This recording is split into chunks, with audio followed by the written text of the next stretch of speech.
Well, when you listen to music, what do you see? Might seem like a unique question, but for Anna Schwartz, that question is a part of daily life. Anna has synesthesia, a unique condition that allows her to see colors and textures as she hears music. The pianist, composer, and conductor has joined forces with her teacher, the pianist and visual artist Shirley Elias, to create a unique exhibit called Spectrum, a marriage of art and science that gives audiences a unique insight into the music that they interact with. Now, it's not the first time the duo has approached this project, but it is the first time they're taking this outside of the city of Winnipeg. Anna and Shirley bring Spectrum to the Winkler Arts and Culture Center starting this Thursday at 7 o'clock. But before that, Shirley and Anna both join me here live in the Classic 107 studios. Good morning, everyone. Good morning. So I gave kind of a rough explanation of synesthesia there, Anna, but another thing I didn't mention in the introduction is that you're also an aspiring medical student, so maybe you can also shed a little bit more light on what synesthesia is for our listeners. Yeah, absolutely. So synesthesia is essentially in the minds of people who have synesthesia, you can almost think of it as there just being a few extra bridges in their brains as opposed to people who don't have synesthesia. So everybody has different areas of their brain where they can sense things. So there's an area of the brain where you can sense things you see. There's an area where you sense things you hear. There's an area where you sense things you smell. And for most people, those areas are fairly separate within their brain. However, for people with synesthesia, sometimes you can have some bridges in the brain that just happen to connect some of those sensory areas. So because of that, there are all different kinds of synesthesia. For me, I see color when I hear music, as you said, but I actually also have numbers that are associated with colors. So the number 1 is a very distinct color for me, and then number 2 and then number 3, they all have their own distinct colors. And it's quite common for people with synesthesia to have more than one kind. But yeah, it just comes from those different areas of the brain that just happen to be a little bit more connected. So Shirley, when you're teaching someone with synesthesia, like Anna, what sorts of conversations, what sorts of mentoring can then happen if there's all this extra referential material to work with that comes from these bridges that Anna has just described? There were hours and hours of conversation, and I was very good the first couple of months. I knew she had synesthesia before she came, but then at the middle of the first year, she played this big, massive Chopin piece, and it was all memorized, and it was all technically pretty much perfect. And so I was making my notes as she's performing. And so then I said, I just need to know, can you just tell me now how the colors work? And so she went through the colors. And there was a section where there's some technical stuff that I would have worked on with somebody, but then there was a downbeat, and they were a semitone apart, and one was blue and one was red. I can't remember. And so I'm like, so what's happening over here? Is the C was red? And she said, this is the blue section. And because the octaves were difficult. So I said, in my mind, I went, normally I would have started working physically on how to relax the arm. And so I said, well, what if we just put the blue in the background, not make this the blue section, and make this the red section? And then she just did it perfectly. And my mouth just went on the ground, right? Because it was just, she then put the focus, because she was which made sense. She was busy thinking about the hard octaves. Sure. And the downbeat was just a single note, so it wasn't hard. But when she flipped those priority-wise, it took on a whole different meaning. So after that, we always talk about sound color as musicians. And so whenever I would just lazily use that word, then I had to stop myself going, oh, well, A, what is the color? And then B, now let's talk in context of sound color and music color. So obviously that's firing all sorts of things in your brain as well as a visual artist. And then somewhere along the way, that leads to this incredible work of art that if you're listening to us purely on radio, I'm truly sorry. You'll have to check it out on our YouTube page later on. But a stunning piece that details a piece of music. Now, maybe before we get to what that piece of music is and how these different colors and textures feed into that piece of music, maybe Anna, you can speak a little bit more broadly to how something like this gets created. Yeah, well, I feel like my role in it was sort of maybe the first half, and then Shirley kind of took over. But for me, so basically, we started with the score of the piece that we wanted to do this project with. Orchestra score. Orchestra score. Okay. And I had access to this score, and so basically, I went through, I listened to the whole piece, and I had like a whole bunch of pencil crayons in front of me, and I would just write in the colors that I saw as I was listening to this piece of music on the orchestral score. And then I gave that score to Shirley, and then you were the one who like took those colors, and you were the one who came up with the idea of doing all of these stripes that are actually on the painting. So why stripes? You read my mind. That wasn't on the radar. I had no idea. We pitched the orchestra to do this project, to do a Right. project on synesthesia, but I didn't know. I thought I was going to have a bunch of paintings up in the piano nobile, but I at that point didn't even know what, because we hadn't worked through the process. Yeah. So I was just going to let the process evolve. And then as we had this big spreadsheet, and I said, well, I better start with the alphabet, the notes for me, quote unquote, to see what the actual colors are. And she says they're pencil crayons, but at the end, I said, I don't just want yellow or blue. I want Benjamin Moore 4568-6. Oh, So, right. And she's like, what? And so these are very specific colors. So then I would dump in the little icons in this big spreadsheet that we had. And as it flowed down, I'm like, wow, this flow of colors is kind of cool. And then there was a column for textures as well, right? And I just thought, well, this is kind of the score of her listening, this ticker tape that's going to the music. And so I thought, well, what would that look like on a canvas? Would it be too basic? But it has resonated with musicians, artists, people who are neither, because it's somewhere that the 96% of us that don't have synesthesia are kind of fascinated by. So we all get to go stand on this bridge, as she was talking about, and see the art and the music get married. Right. And so this is just the first movement. There's 4 movements. There's almost 17 feet of canvas, and there's one painting for each one. And in that time frame, it's about 42 minutes of music. There are 537 stripes and 271 specific colors. I thought maybe we'd have 75, 80 colors. Okay. And even Anna, I don't think, understood the complexity, the detail of it. It's so natural for you. Yeah. But then to see it written down. Yeah. And so when I described this to the audience in front of the orchestra when we did it with the WSO, I said, when musicians go on stage, they'll have this piece of paper and it's black and white and it's filled with little dots and lines, and that's not very charismatic or moving, right? A little emotional. monochrome. Yeah, exactly. But then when they all interpret that together, it becomes magic. It has nothing even to do with that score. Well, it does. That's the score for it. But it becomes this ethereal process or experience. And so this is because she doesn't see stripes. It's all in motion. But it took 17 feet just to get the notes down. So if I would have started putting, depth and bleeding in and out and the swirling, it would have taken miles of canvas. Yeah. Well, we've mentioned a couple of times now the initial sort of conception of this project, which was a collaboration with the Winnipeg Symphony Orchestra. This is the same piece that you were working with the Winnipeg Symphony Orchestra on. That's Nikolai Rimsky-Korsakov's Scheherazade. Now, why that piece out of any other that you could have chosen, Anna? So I actually had the privilege to be able to listen to an entire season of the Winnipeg Symphony's musical offerings for that year, and I listened to all of the pieces that they had on their season, and this one stood out to me for a number of reasons, but I think one of the biggest ones was that as soon as I listened to it, my colors were more distinct than they were for some of the other pieces that they had. And I think a part of that was the piece is very melodic, so there's a lot of instances where one instrument in the orchestra is featured prominently or a section of the orchestra is featured prominently.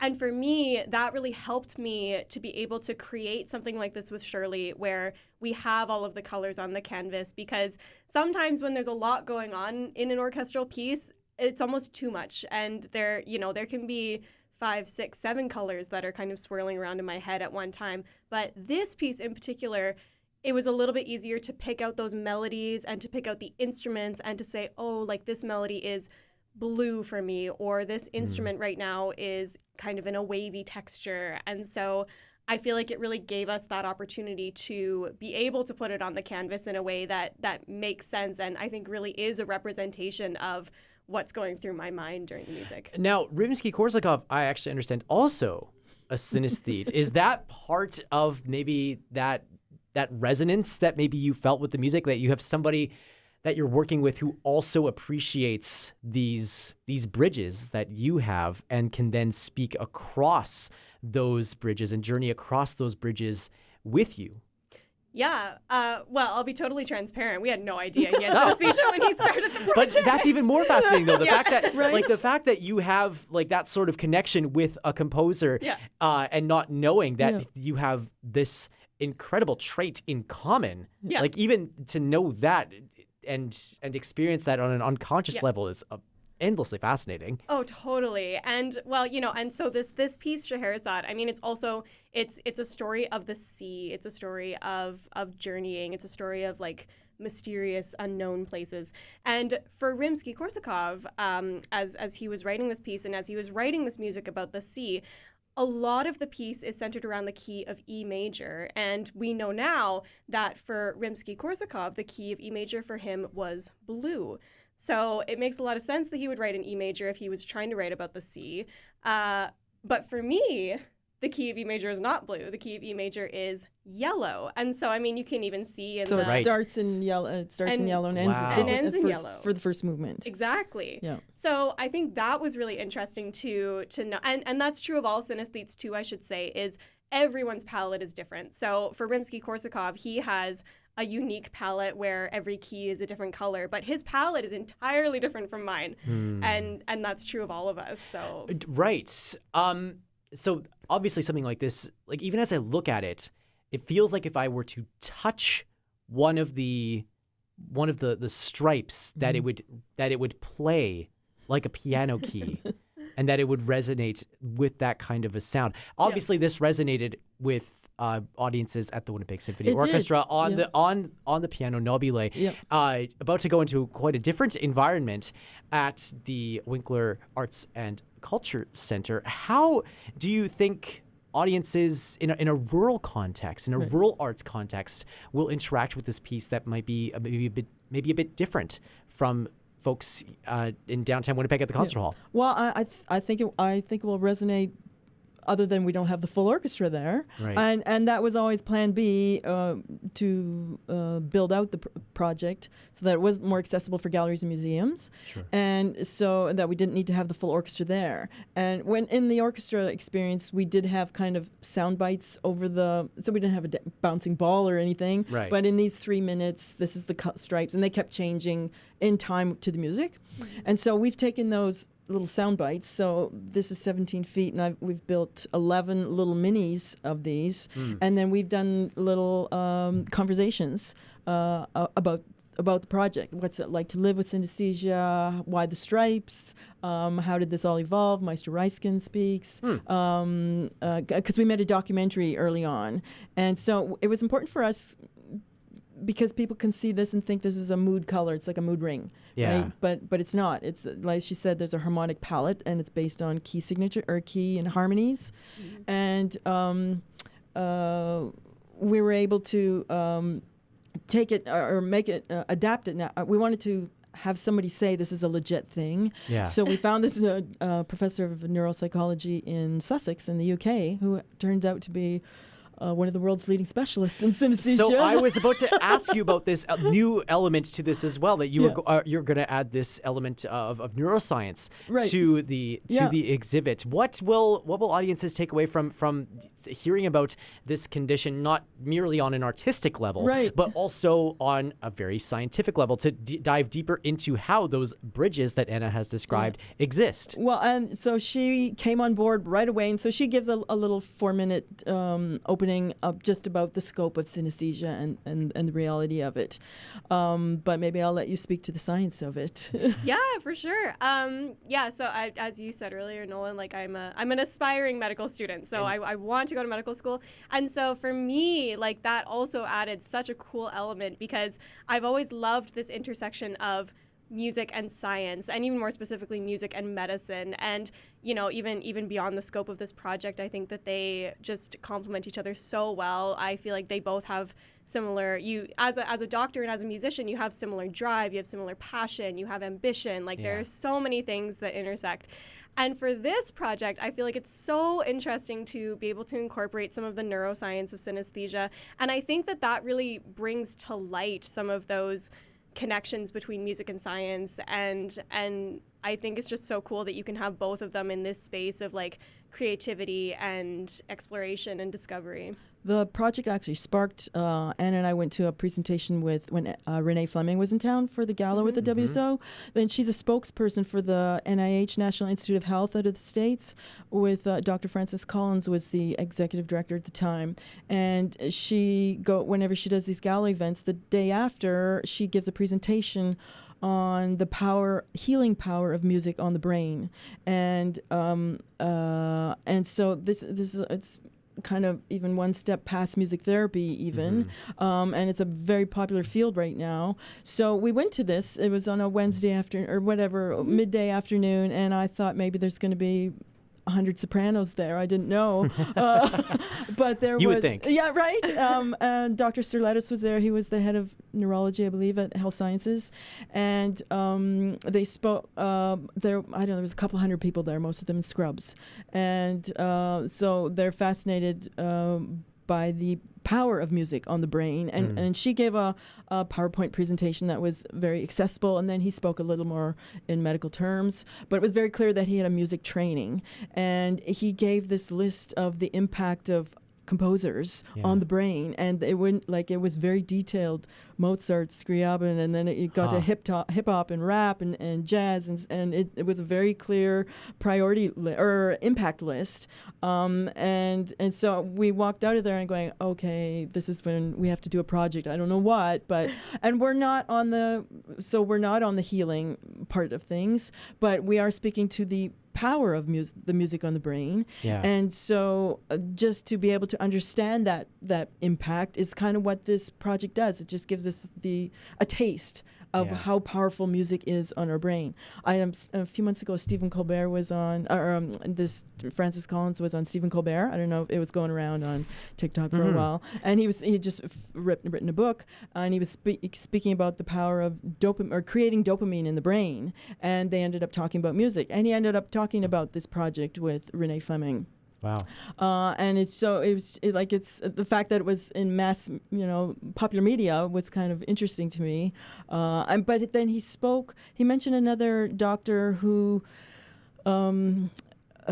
is researching all of this. I think he's based out of San Francisco. And so the acoustic cortex, I believe is what it is. And so he's looking at three things: pitch, and then the interval between the pitches.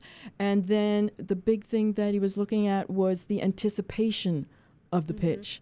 And so that popped out at me when I saw a podcast or something about this, because we kind of joke about this red zone that Anna has, which is the climax of this piece for her. I'm just pointing at if you're not on, Again, radio. YouTube is the place to go and look at all these. There's all these beautiful colors on this thing, and in the middle of it there's this a couple of stripes of bright red that pop out, and that's the climax of the piece for her. It's very romantic, lovely music. There's nothing jarring about it. There's nothing harsh. It's just the peak of the phrase and the peak of the movement. But there's a similar section a few minutes earlier. Same instrumentation, same key signature. This is the climax is a little faster, a little bigger. But when she sent all her notes, I'm like, did you screw something up? Because this should be the same colors as we had over there. And then I answered my own question first, because I wanted to see if I was right. And it said, yes, she said, this is the climax. And so as soon as the tips over, she goes back into her regular key colors. And so that anticipation of music is what they're looking at in the world of epilepsy, I believe. And so where surgery is kind of the Wild West. Right, so you're going into the brain to try and figure these things out. I'm not a musician, or I'm not a scientist, so I might be speaking out of turn here. But that anticipation of it, and so we've kind of had some conversations. If it was music you didn't know now, do you still go into that red zone, or are you anticipating that red coming up, even though you already know this music, right? And so anticipating how the brain reacts to to things. So yeah, it's been fascinating. Absolutely. You mentioned that this project in and of itself is not like a healing sort of a project in the same way that Renee Fleming might be pursuing with her work. Anna, you are pursuing healing Yes. as a vocation. How do you take what you've learned in a project like this, where you're combining music and you're analyzing this unique condition that you have? How do you take that and apply it to your goals of being a doctor? Yeah, well, I think just to echo Shirley a little bit, I think this project just really speaks to the power of music and the power that it has. I think probably most folks know this, but often when surgeons are going into long surgeries in the OR, they will listen to music, and a large number of them will actually choose classical pieces to listen to. And they often say that it helps with focus and it helps with concentration for those longer operations. And so I think there's just like so many ways that music is applied to medicine. And for me, I am so excited about pursuing medicine with the lens of being a musician and of having been a music student, and just being able to intersect those two worlds and really find like what I think is a beautiful balance between, as a physician, you know, you're always trying to help people. That's the goal at the end of the day. And I think that music helps you learn how to listen and how to empathize and how to feel all of those feelings along with your patients when you're in that situation. So yeah, I just think that music and medicine, they just go hand in hand.